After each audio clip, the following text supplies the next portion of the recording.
Is there any reason to believe that the coaching direction could be different now than what we have learned over the last several weeks? So give us the latest rumors and talk out there. Yeah, so, there are some rumors that Matt Campbell might be making a move up the board, and the reason for that is that Iowa State plays on Thanksgiving Friday.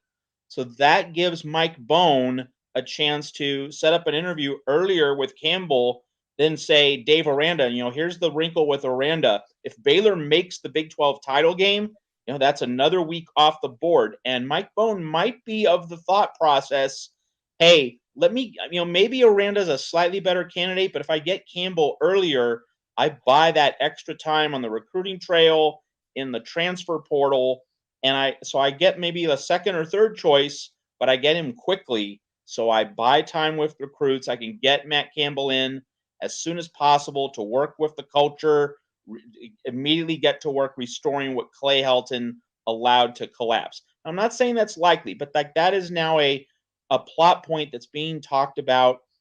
Bone told the Los Angeles Times, Mark, that he fired Clay Helton early, so he's been able to do his homework.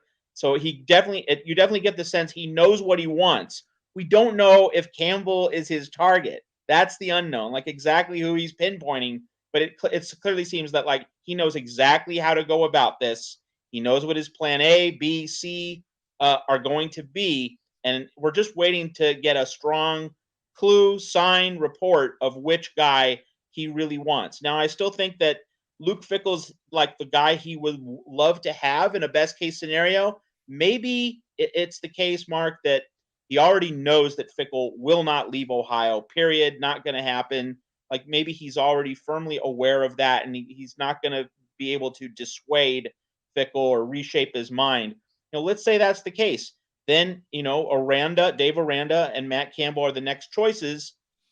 It could be that Bone thinks that Matt Campbell is just the most attainable, that Bone would lose a bidding war with LSU for Aranda if it came to that.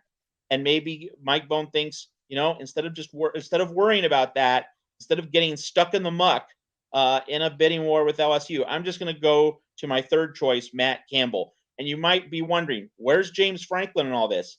It seems pretty clear. Earlier on Tuesday, Penn State negotiated an extension with him.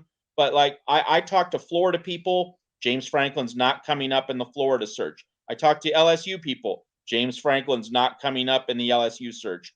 Penn State's kind of been like a USC light the past few weeks. Dull, uninteresting games. Offense isn't popping. Not a lot of zest in and around the program. Franklin's stock has definitely gone down. So I think it's Fickell 1, Aranda 2, Campbell 3. And again, if Mike Bone thinks that Luke Fickell's never going to change his mind, and if he thinks that Aranda is beyond his price point, that's LSU's candidate to lose, he could just go straight to number 3 and Matt Campbell. Not saying it's likely, but like that's the important thing this week. And I think that's the other really important thing to say, Mark, that if USC does land Matt Campbell, it's probably going to happen sooner, before the end of November. Whereas if USC hires a coach in early December, that would mean Dave Aranda. That would point to another coach who's involved in conference championship weekend. So I think if Matt Campbell does come to USC, the upcoming Thanksgiving weekend and maybe the Monday or Tuesday right after, basically the end of November, it's when it's going to happen. So if Matt Campbell is not the USC head coach by the end of November, probably not going to happen in the bigger picture, and that would mean that Mike Bone is looking at other candidates.